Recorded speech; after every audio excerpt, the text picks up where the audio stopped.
Bonjour à tous et bienvenue dans cette revue de marché où nous allons regarder les têtes d'affiche des différentes classes d'actifs pour essayer de répondre à la question où vont les capitaux. Oui, ça nous intéresse tous évidemment. Si on est bien positionné sur les bonnes classes d'actifs, eh bien, on peut recevoir l'argent frais, les flux de nouveaux capitaux. La vidéo est chapitrée, vous pouvez aller directement sur les classes d'actifs qui vous intéressent. Nous débutons ici avec Bitcoin face au dollar. Vous êtes ici en mensuel. Vous voyez que la tendance est haussière. Bon, je ne vous l'apprends pas. On est en bull run et nous sommes en quête de ce nouveau plus haut avant, malheureusement, oui. Il faudra s'y faire avant de faire un nouveau plus bas en mensuel. En attendant, que ce soit l'action des prix ou le RSI, tout est aligné et vous voyez que même le RSI qui représente le rapport de force entre acheteurs et vendeurs est passé en zone de surachat du côté des acheteurs, mais ce qui peut signifier le début d'une accélération. Ce n'est pas forcément la fin justement de la hausse. On est en surachat, la surchauffe débute, mais elle peut durer assez longtemps. Donc pour ceux qui auraient dans l'idée de shorter Bitcoin, c'est en général vraiment pas une bonne idée. Si on passe en hebdomadaire, je vous ai zoomé ça là pour que ce soit un peu plus clair, le RSI est pareil en zone de surachat, mais bien aligné, l'action des prix et l'action du RSI, il n'y a pas de divergence. L'action des prix continue de faire de nouveaux plus hauts, l'action du RSI aussi. Nous avions positionné dans les vidéos préalables les fameux retracements de Fibonacci avec des objectifs de vente théoriques. La première a été atteinte, vous voyez que certains vendeurs se positionnent déjà pour commencer un peu la distribution. Je pense que ça ne va pas s'arrêter là, on a de grandes chances d'atteindre au moins la prochaine, autour des 150 000, et la cible maximum théorique. Pour ce marché haussier est entre 208 000 et 220 230 000 $ pour un Bitcoin. C'est purement théorique, je n'ai aucune idée. Évidemment, je ne connais pas le futur, je ne sais pas si ça atteindra ces cibles théoriques, mais dans les marchés précédents, on avait atteint cette zone 3618, c'est un retracement de Fibonacci, une zone théorique, mais que nous avions atteint et que peut-être nous réatteindrons dans le futur. Quoi qu'il en soit, ça ne s'effectuera pas en ligne droite, nous aurons des retracements. Là, le petit check-out que nous avons eu là de 10% ne compte pas comme un retracement, c'est une petite stabilisation, une petite latéralisation avant peut-être d'accélérer ou de débuter un retracement plus profond. Mais quoi qu'il en soit, si on repart à la hausse, si on accélère davantage, il y a de grandes chances que tôt ou tard, on se prenne ce moins 30, moins 35, moins 40% peut-être sur la tête avant de faire un nouveau plus haut. Mais lors des marchés haussiers, il faut se mettre dans l'idée que ça ne monte pas à ligne droite et que des retracements de 30% arrivent fréquemment et c'est assez important. Si vous rentrez, malheureusement, si vous avez le mauvais timing pour rentrer sur un top local, si vous mettez tout d'un coup, par exemple, que vous avez 10 000 €, si vous mettez vos 10 000 € sur Bitcoin et que tout d'un coup, vous perdez 30%, vous vous retrouvez à 7 000, la peur, les émotions, comme d'habitude, peuvent vous saisir et pourront forcer une vente alors que quelques semaines après, le prix va se réenvoler, va redépasser la zone où vous aviez acheté initialement et peut-être qu'alors vous re-rentrerez dans l'actif, mais sans trop savoir quoi faire et en faisant balloter par cette volatilité. Lorsque vous avez une conviction, lorsque vous investissez dans un actif, essayez de paramétrer votre risque, de calibrer votre position et de vous faire des scénarios. Si le prix atteint X, je coupe, si ça ne se passe pas bien. Si le prix atteint X plus un bénéfice, je prendrai mon bénéfice.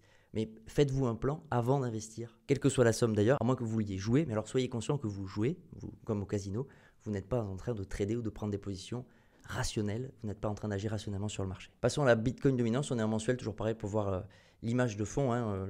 Le Bitcoin donc représente quand même 57% de tout le marché des crypto-monnaies, c'est le roi, c'est lui qui mène la danse. Il n'est pas concurrencé comme réserve de valeur, comme actif de référence. La réserve de valeur dans le monde digital de référence sera et restera, de mon point de vue, Bitcoin.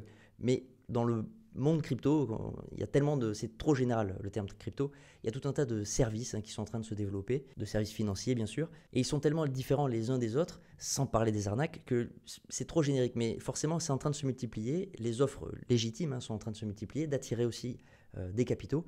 Et donc la dominance, selon moi, va continuer de décroître. Sauf si un jour, tout ce qui est construit ailleurs se retrouve d'une façon ou d'une autre sur Bitcoin. Mais théoriquement, techniquement, c'est pas encore possible. Peut-être que ça le sera un jour, j'en sais rien. Mais si ces innovations technologiques n'apparaissent pas, la technologie des crypto-monnaies va continuer à se développer sur d'autres réseaux et donc de diluer un peu Bitcoin à travers tout l'écosystème.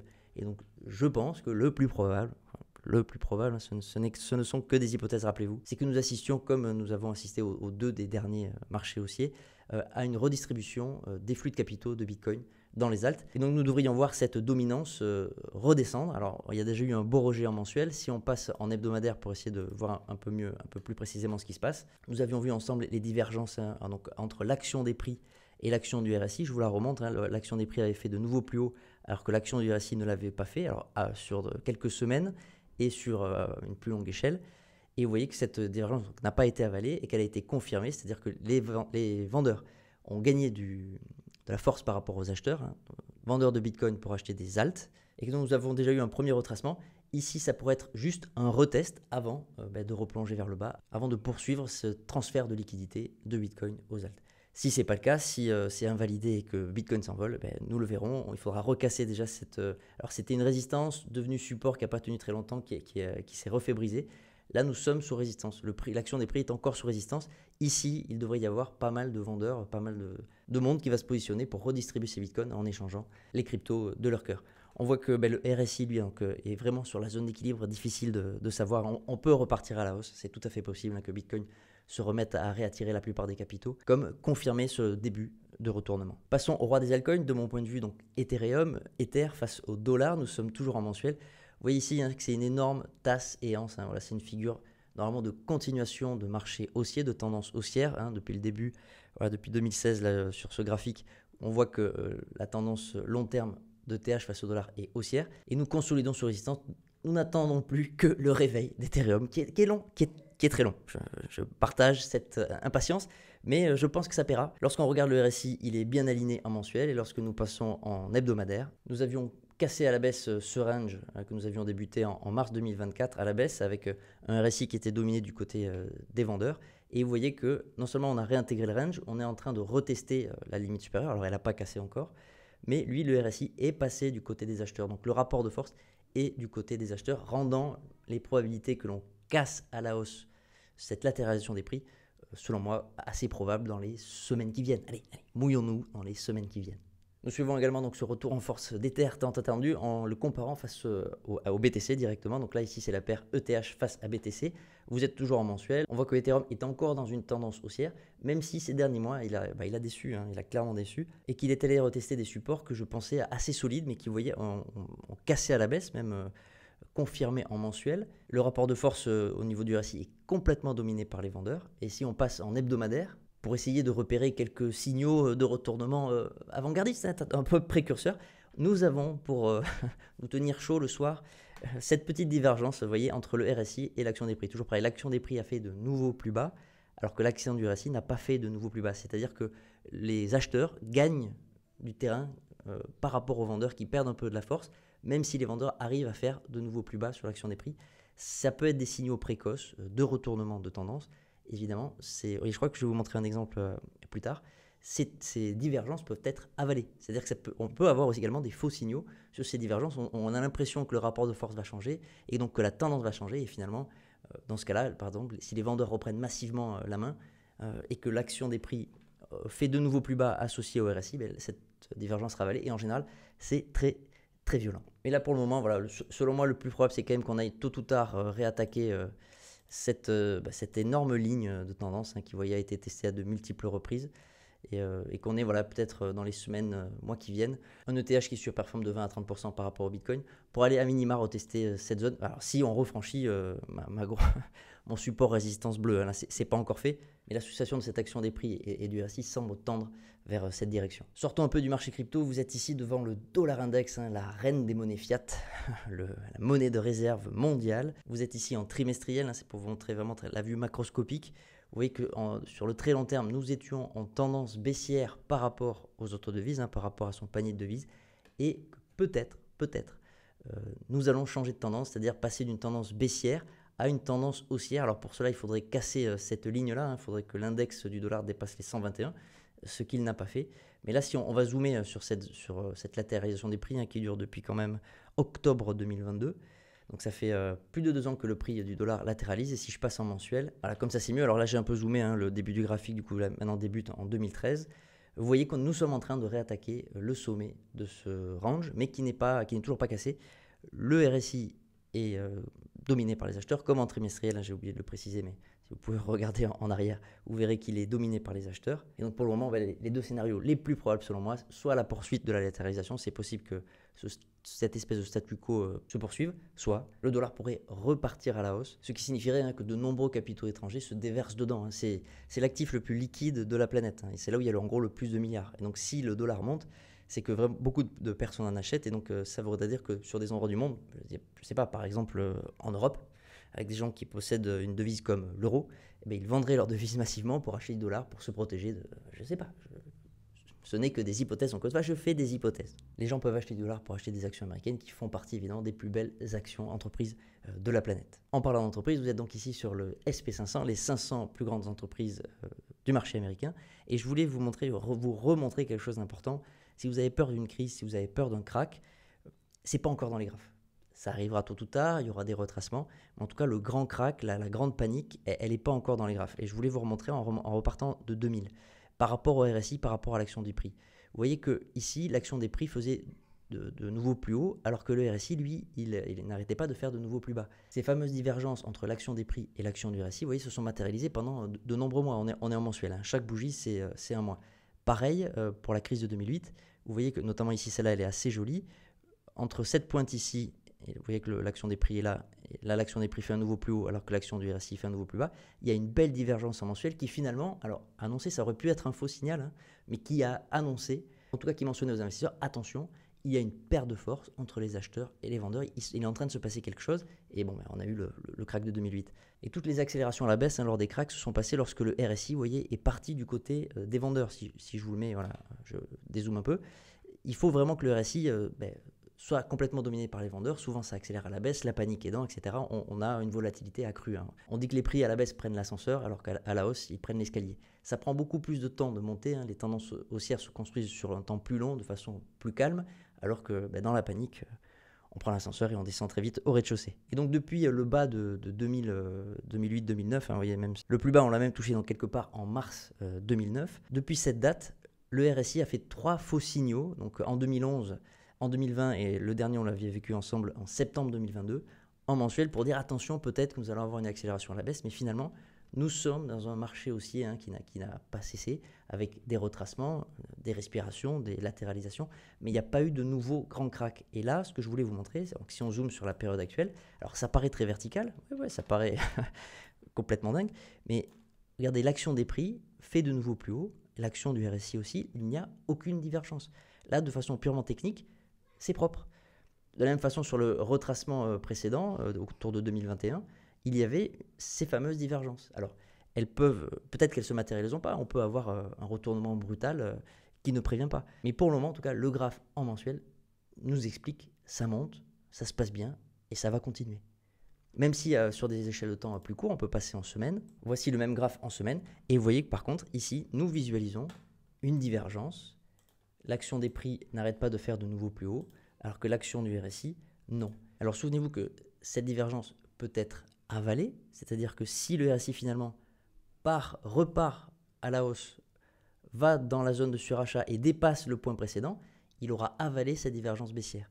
Dans le cas contraire, si le RSI part à la baisse avec l'action des prix, nous pourrions avoir dans cette échelle de temps un retracement plus profond, une latéralisation des prix plus profonde. Mais pour ces actifs, hein, pour les marchés américains, la semaine, c'est comme le 4 heures sur Bitcoin. On a en permanence des pertes de force entre acheteurs et vendeurs sur des petites échelles de temps.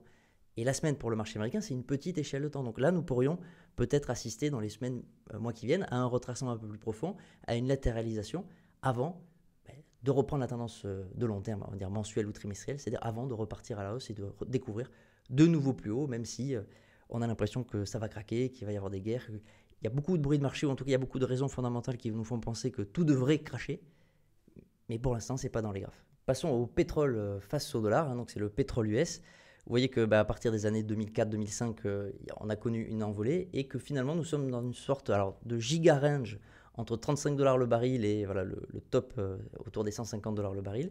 Et que dans cette énorme latéralisation des prix, donc là c'est sur le très long terme, là, chaque bougie c'est du trimestriel, hein, chaque bougie vaut donc 3 mois. Dans cette énorme range, nous sommes depuis octobre 2022 dans une latéralisation plus petite entre un baril qui oscille entre 65-66 $ le baril et 93-94 $ le baril. Sur cette échelle de temps, vous voyez que le RSI est en train gentiment de basculer dans la zone des vendeurs. D'ailleurs, je vais rajouter un petit rond ensemble. Alors ça, c'est mes ronds qui confirment la baisse. Ça, c'est des ronds qui confirment la hausse. Et ça, c'est des pièges, hein. Des fois, on se fait avoir, hein. Il y a aussi des faux signaux. Là, ça paraît très trouble, hein, très suspect. Mais on va quand même positionner un petit rond rouge pour le plaisir, qui montre que peut-être la demande en pétrole va baisser. Alors c'est très difficile d'anticiper, on en a déjà parlé. C'est un actif extrêmement manipulé entre les décisions politiques de produire moins, après c'est l'économie mondiale. Imaginons qu'on ait une récession mondiale, forcément les économies auraient besoin de moins d'énergie, donc commanderaient moins de pétrole.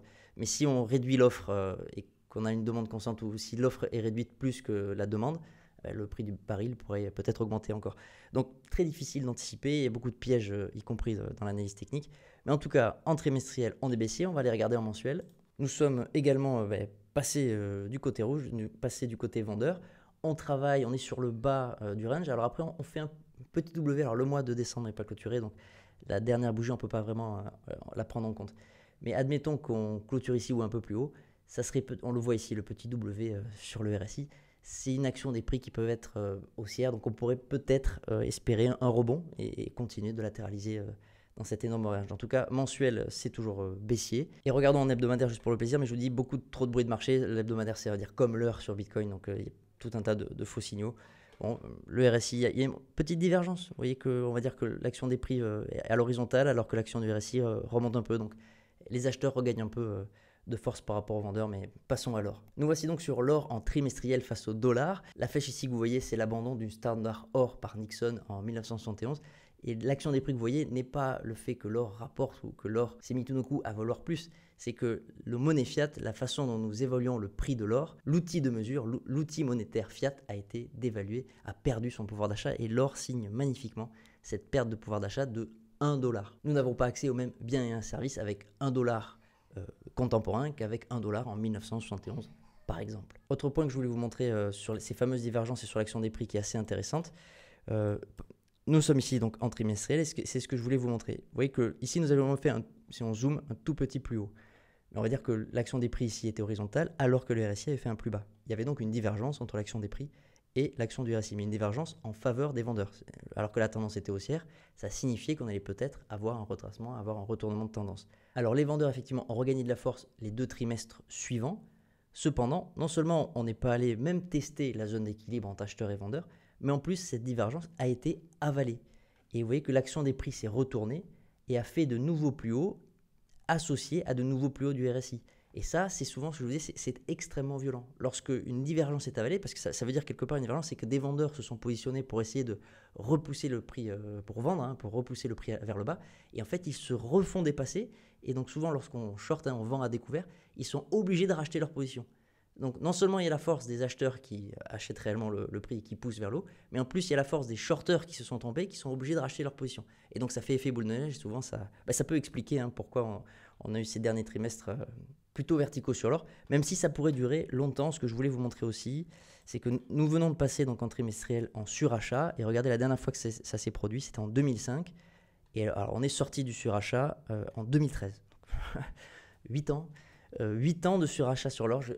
Aucune idée évidemment de savoir si ça va se répéter, mais ça pourrait en tout cas durer, ça devrait durer encore un bon moment. Je passe à mensuel juste pour regarder un peu mieux. Voilà, le RSI est également en surachat, voilà, enfin, les acheteurs sont complètement en contrôle. Nous sommes en train de latéraliser, c'est sain, c'est des constructions de prix saines. Quel que soit l'actif, il ne peut pas monter en ligne droite, sinon malheureusement ça fait des mouvements trop intenses et donc il n'arrive pas à durer longtemps. Pour avoir une hausse saine et longue, il faut avoir ces fameuses marges d'escalier, il faut avoir ces petits retracements, ces latéralisations et ces nouvelles expansions. Et enfin les obligations, alors en tête d'affiche, là j'ai sélectionné les obligations à 10 ans du Trésor américain. Vous avez les taux d'intérêt sur la courbe entrée plein, ils sont autour des 4,4% par an sur des obligations à 10 ans. Et en bougie, vous avez le prix des obligations sur le marché secondaire, elles sont évidemment inversement corrélées. Nous voyons que le marché est encore en train de digérer, les prix latéralisent, digérer cet énorme crack que nous avons eu de octobre 2020 à octobre 2023, pendant 3 ans donc, de crack obligataire, où si vous souhaitiez revendre ces contrats avant leur terme, vous perdiez en fonction du moment un pourcentage assez important sur des actifs théoriquement sûrs. Donc, il y a toujours un risque, quel que soit l'actif, il y a toujours des risques, il faut essayer de les identifier, et ce pour mieux choisir vos risques en fonction de votre tolérance au risque, en fonction de vos propres choix. Je peux donc vous conseiller de continuer à me suivre, n'hésitez pas à claquer le pouce, à vous abonner si ce n'est pas déjà fait, à très vite, ciao.